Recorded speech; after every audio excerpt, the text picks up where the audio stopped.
If you know an older person who's left-handed, they might have had to learn to use their right hand for tasks like writing or eating. Even today, in many places, children are still encouraged or even forced to use their dominant hand, which often means the right one. This preference is so strong that the word for right in many languages also means correct or good. But if being left-handed is seen as so unusual, why does it happen? Around 10% of people worldwide are left-handed. Archaeological evidence suggests this trait has been around for as long as 500,000 years.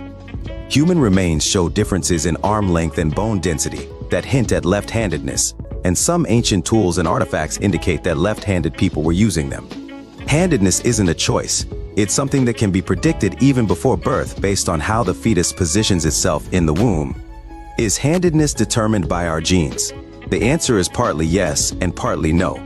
Identical twins who share the same genetic makeup can have different dominant hands just like any other siblings. However, the likelihood of being left or right-handed is influenced by the handedness of your parents.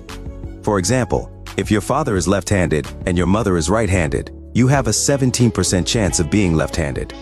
In contrast, if both parents are right-handed, the chance drops to about 10%. This suggests that while genes play a role, handedness also involves some element of chance. The persistence of left-handed individuals over centuries hints at an evolutionary advantage. Various theories attempt to explain why handedness exists and why right-handed people are more common. One recent mathematical model proposes that the ratio of left-handed to right-handed people balances competitive and cooperative pressures throughout human evolution. Left-handedness can be particularly advantageous in competitive scenarios. For instance, about half of the top baseball players are left-handed. Why? Because left-handed individuals are less common. They spend more time facing right-handed opponents. This provides a strategic edge when they do compete against other left-handers who may not be as accustomed to facing left-handed players. This concept is known as negative frequency dependent selection.